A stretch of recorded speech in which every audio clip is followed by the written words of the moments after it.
Bonjour à tous, bienvenue à Lumière du Monde, votre émission diocésaine. On se trouve présentement devant les jardins communautaires, tout près des services diocésains sur le boulevard René-Lévesque, en cette fin de semaine de l'Action de grâce, Anne. Oui, tout à fait, James, et Action de grâce, c'est l'occasion de dire merci.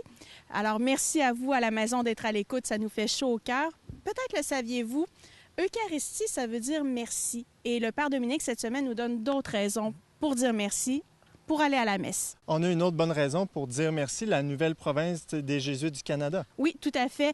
Les Jésuites sont en restructuration au Canada. Le Pape Noir, leur supérieur général, était de passage à Québec et l'équipe de CDQ.tv était présente pour le rencontrer. Aussi à l'émission cette semaine, on s'entretient avec l'abbé Denis Saint-Maurice au sujet de la récente exhortation apostolique du pape François sur la sainteté. Oui, et James, on se trouve sous un parapluie. Est-ce que ça peut te rappeler des souvenirs? Bien, moi, je n'y étais pas, mais on m'a dit que la dernière journée du congrès eucharistique, il y a 10 ans, avait fini sous la pluie. Oui, et c'était un événement marquant pour l'Église de Québec. On retourne avec vous sur cet événement. Bonne émission.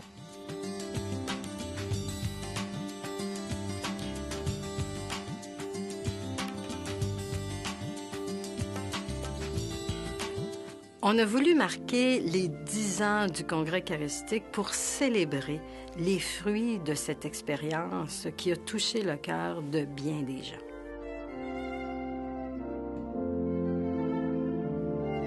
Pour moi, le Congrès eucharistique a été vraiment une expérience d'Église. Je regardais les gens, je regardais tous ces gens-là d'un peu partout qui venaient et j'ai compris que c'était une expérience de l'Esprit Saint, que la dimension internationale pour l'Esprit Saint, c'était pas un problème. C'était comme un grand casse-tête. Chacun avait sa place. Chacun était là, était préparé. Et je regardais le projet de Dieu. J'ai dit, hey, il s'occupe de tout le monde, puis il fait que c'est une expérience de communion internationale qu'on vit là en ce moment. Fait que j'ai été vraiment touché. J'ai retenu du congrès qu'on a on a donné beaucoup de confiance aux jeunes adultes depuis le début, puis on a fait une grande mobilisation les années précédentes qui s'appelle les Montées Jeunesse. On nous a donné souvent carte blanche, on nous a donné un espace pour de la créativité. Moi, ça m'a beaucoup aidé dans mon développement de jeune adulte. Là. Au début de la vingtaine, ça a été déterminant pour mon identité chrétienne qui s'est forgée, qui s'est formée.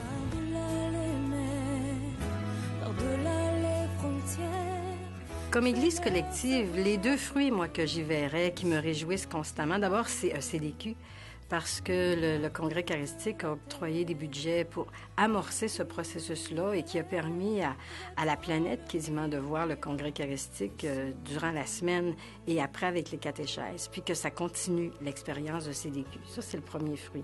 Le deuxième, à chaque fois que je vais à une cérémonie diocésaine et que je vois dans le cœur des prêtres, l'évêque ou des évêques qui réutilisent, je dirais, tous les vêtements liturgiques, qu'on avait pensé de bon matériel. On s'était dit, on va opter pour la simplicité, la sobriété, mais la qualité.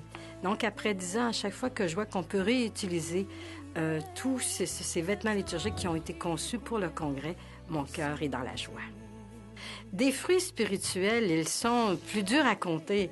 Ils sont souvent cueillis dans des échanges fortuits avec des personnes qui me disent « moi, le congrès eucharistique, là, c'est ça qui a fait que je suis revenue à l'Église. Moi, le congrès eucharistique, c'est une expérience de l'Église que j'oublierai jamais. Moi, le congrès eucharistique, là, ça m'a tellement nourri, c'était tellement de la fraternité, ça a changé ma vie. » Donc, il y a plein de petits fruits spirituels de gens qui ont été touchés par l'expérience, que ça les a transformés, que ça les a changés. Et quand ils me voient, parce que souvent je suis associée au Congrès eucharistique, tout de suite, ils me partagent ces perles qu'on peut cueillir encore aujourd'hui, qui nourrit des personnes. Je retiens aussi que c'est une expérience d'église pour moi.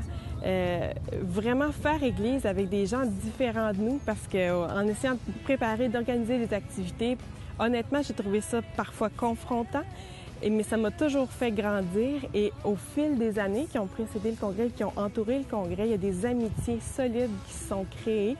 Et j'ai compris qu'au-delà des divergences, des nuances de couleurs en Église, c'était la fraternité puis l'amitié qui pouvait nous faire sentir vraiment une famille, la famille de Dieu.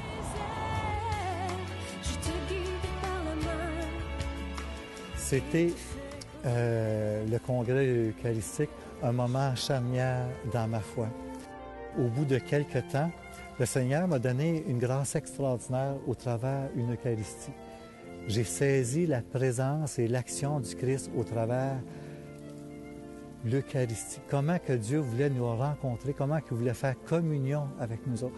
Cette expérience-là a vraiment changé ma vie et j'ai côtoyé des gens qui ont été touchés personnellement par le Christ au travers des Eucharisties, autant durant le congrès et après.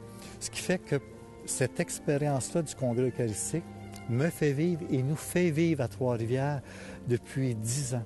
On se réunit à tous les mois depuis 10 ans pour célébrer, prier et adorer le Seigneur. Et à tous les années, on fait une grande journée eucharistique. Alors, on a commencé avec les DVD du congrès eucharistique. On repassait ça année après année. On échangeait, on approfondissait le mystère eucharistique. Aujourd'hui, on fait venir des conférenciers. La prochaine rencontre, c'est Eucharistie et mission dans le monde d'aujourd'hui. Au-delà des doutes que j'aurais pu avoir, c'était au contraire un tremplin dans ma vie. C'était vraiment un tremplin dans ma vie de foi, dans ma vie personnelle. Et j'en rends grâce à Dieu là, pour cette expérience-là, qui me guide encore et qui me fait vivre aujourd'hui. J'ai retenu du congrès que ça prenait beaucoup de créativité pour vivre la foi à notre époque, puis pour l'avenir aussi. On l'a expérimenté, on a eu de l'espace pour ça, puis dans mon quotidien présentement, je m'implique dans la communauté du Tisonnier, qui est comme un peu un laboratoire d'église.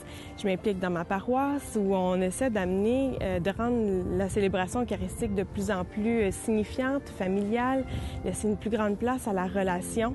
C'est des choses qui m'ont marqué dans le congrès, puis qui me suivent encore aujourd'hui. L'Eucharistie, pour moi, il y a quelque chose du pain de vie qui est fondamental dans ma vie, qui est une nourriture, vraiment un aliment, une nourriture pour la route, pour la mission.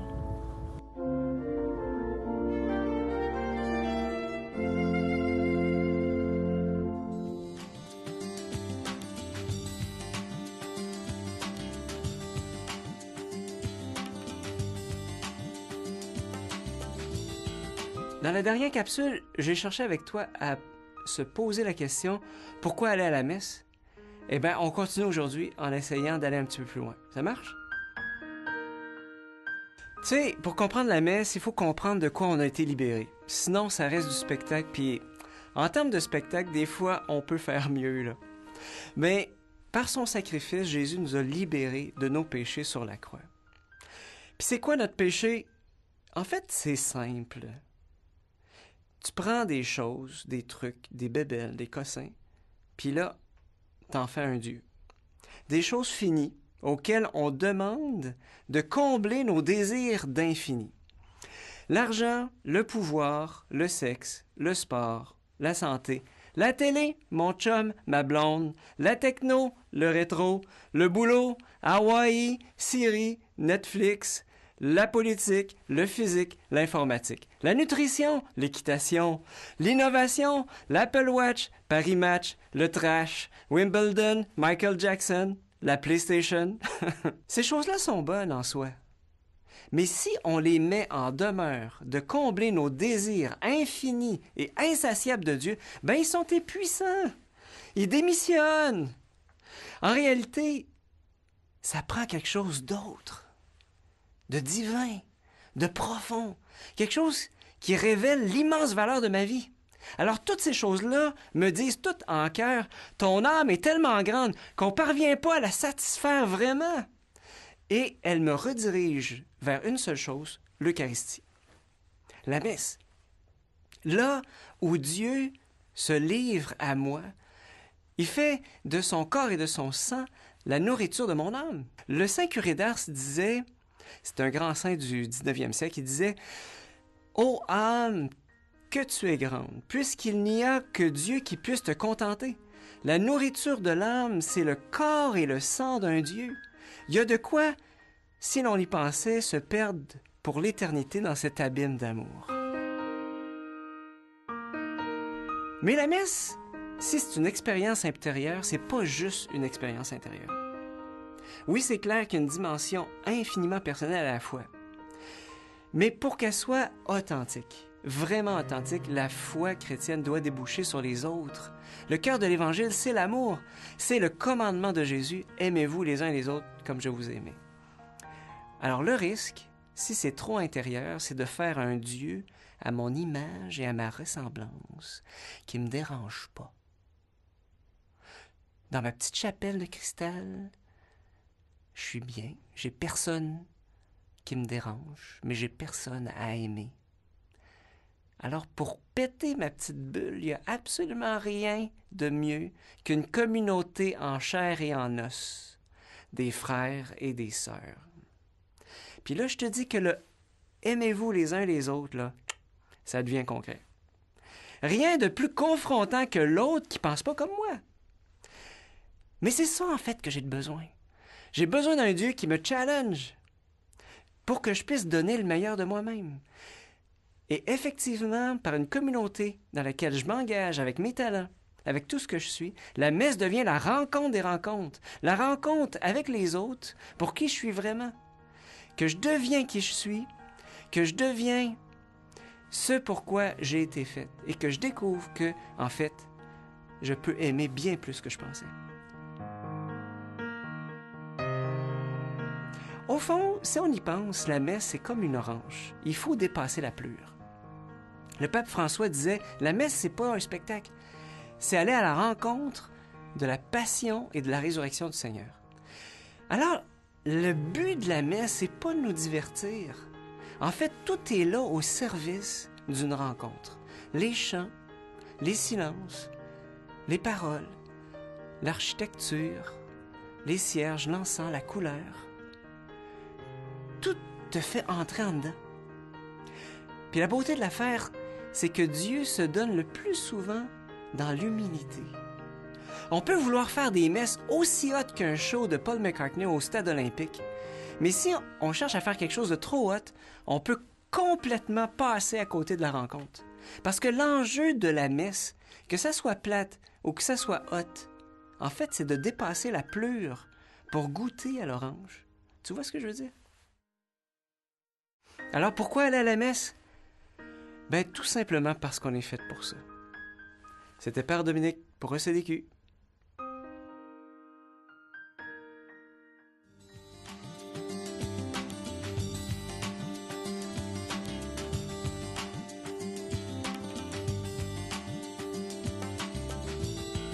Dans un contexte nouveau, dans un contexte aussi où on est héritier d'une longue tradition, où on a beaucoup de choses à apporter, beaucoup de désirs aussi de collaborer à la mission.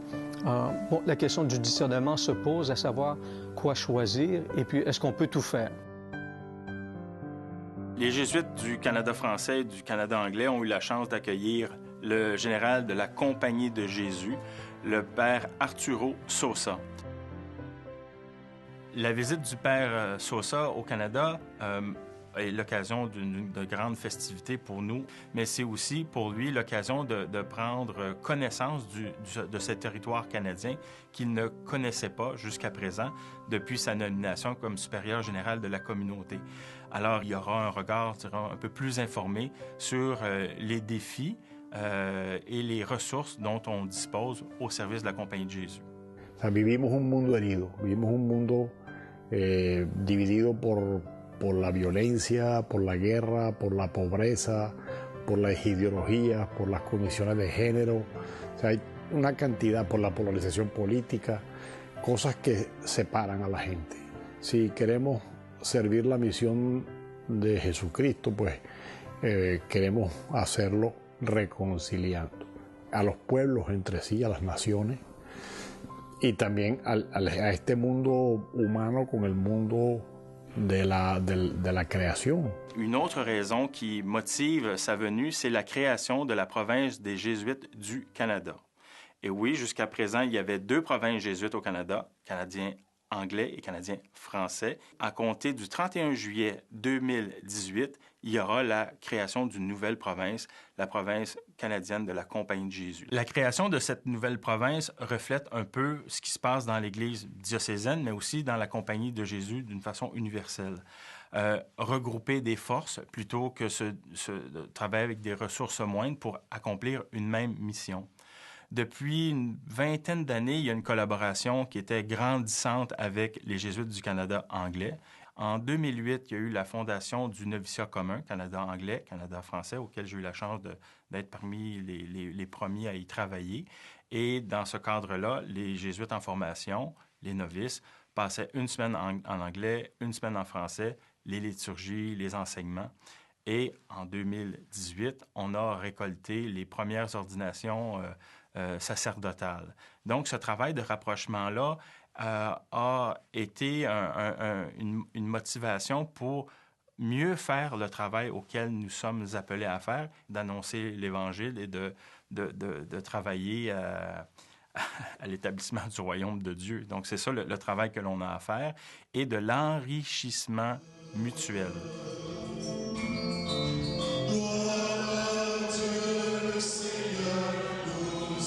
Alors, les liens qu'on peut établir entre la compagnie de jadis et puis la compagnie d'aujourd'hui, bon, il y en a plusieurs niveaux. D'abord, il faut se remettre dans le contexte de l'époque. Donc, c'était une mission de gens qui arrivent dans un pays complètement nouveau. Donc, c'était vraiment un contexte où il fallait apprendre à connaître ces peuples-là, apprendre à connaître leurs coutumes, apprendre à connaître leur langage, se faire proche d'eux. Et ensuite, donc, pour pouvoir leur annoncer la bonne nouvelle.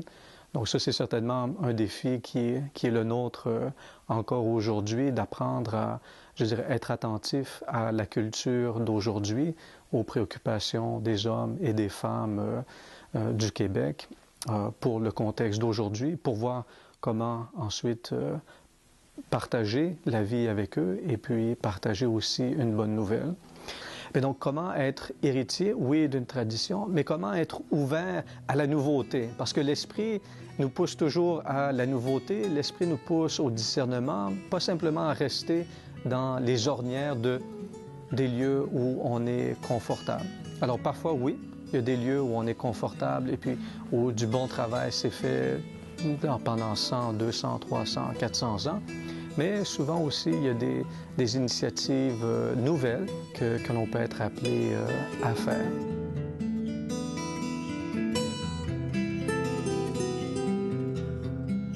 On a eu la chance de vivre l'ordination diaconale transitoire d'un confrère, Johnny Maceba, ordonné par Monseigneur Gérald Cyprien Lacroix à Québec, en compagnie du Père général de la Compagnie de Jésus, le Père Arturo Sosa.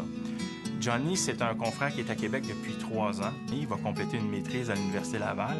Et au terme de sa formation, il va retourner en Haïti pour poursuivre sa mission. La nouvelle province jésuite du Canada inclura Haïti.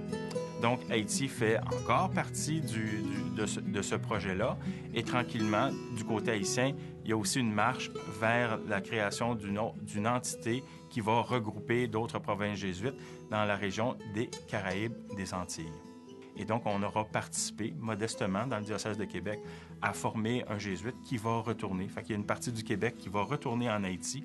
Puis avec ça, la Compagnie de Jésus va pouvoir continuer à grandir et rayonner.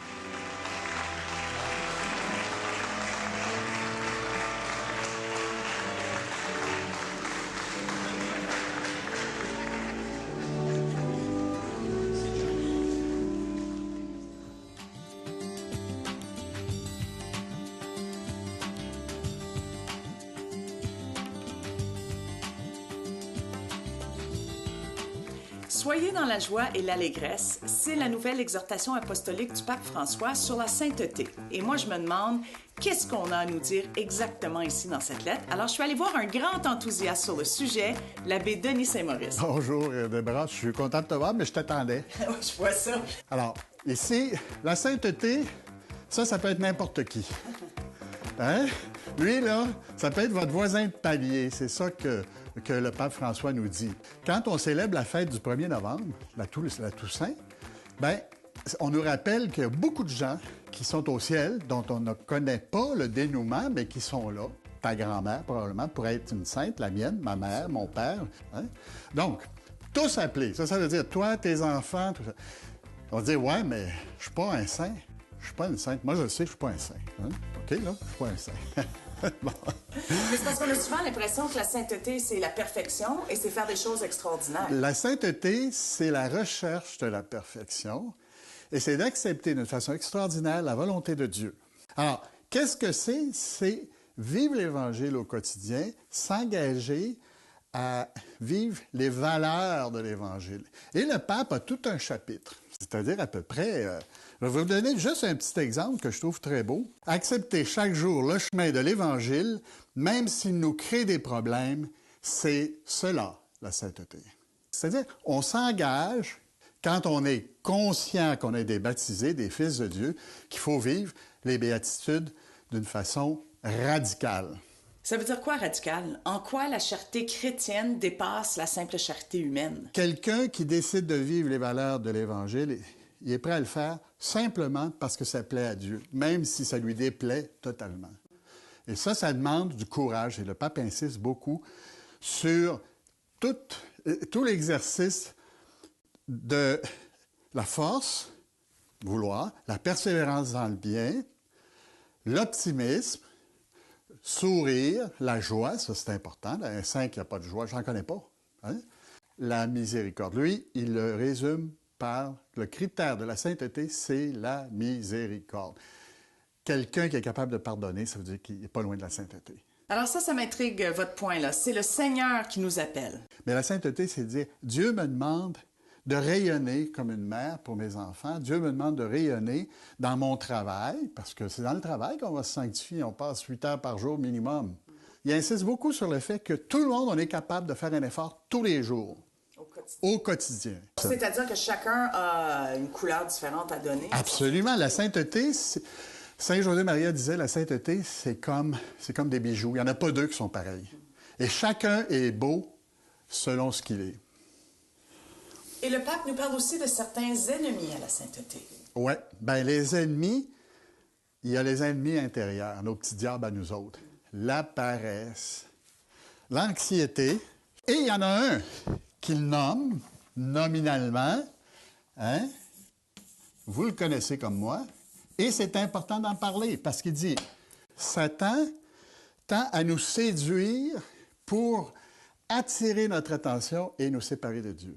Et le pape dit, si on veut réussir à vivre une vie sainte, il faut tenir compte qu'on a besoin de l'aide de l'Église, des sacrements, recevoir l'Eucharistie, aller à la Sainte Messe, parce qu'on ne peut pas y arriver tout seul. Alors, c'est bien beau tout ça, en théorie sur un tableau, mais dans la vraie vie... Bien, regarde, on va aller voir où il y en a. On va voir où ça se vit, la sainteté. La sainteté sur le terrain. On y va. On va trouver où se trouvent les saints du 20e siècle. J'ai bien hâte de voir ça. Tu les as vus tous les jours sans le savoir. La sainteté consiste à chercher volontairement Dieu. Pas juste à dire, bon, ben, je suis bon, c'est correct. Ça, c'est pas la sainteté, c'est la bonté. C'est deux choses qui vont ensemble, mais qui sont pas nécessairement toujours ensemble. Aussi. Mais moi, souvent aussi, quand tu es ici, il y a un cycliste qui a de l'air d'un petit gars bien sympathique, tout ça, de 20 ans peut-être. Bon, je prie pour lui. Ben, je me dis, écoute, on peut s'aider dans la sainteté. D'ailleurs, le pape insiste dans son exhortation que pour qu'elle réussisse, elle ne peut pas être isolée. C'est en communauté. Hein? Que la communion des saints favorise la sainteté. Prier pour les autres, ça me rapproche de la sainteté? Ah oui, absolument. On ne peut pas dire, moi, je vais devenir saint, là, puis les autres, je m'en fous. Hein? Si on ne s'occupe pas des autres, on n'est pas vraiment saint. C'est ça la question. C'est que la sainteté demande tout. Absolument tout.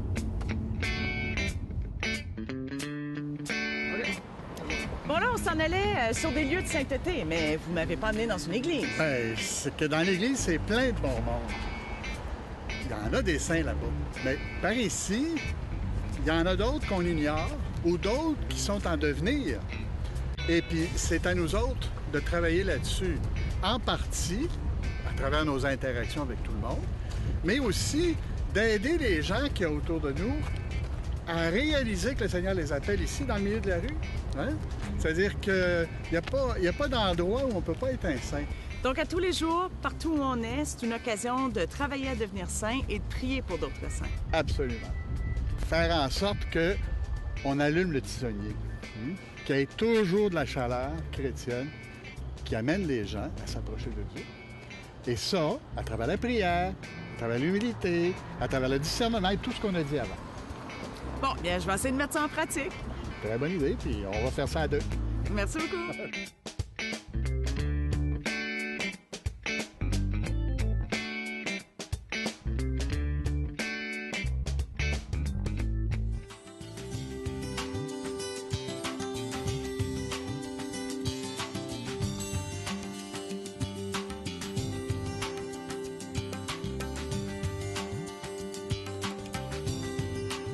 James, il y a un événement important pour l'Église universelle qui se déroule en ce moment.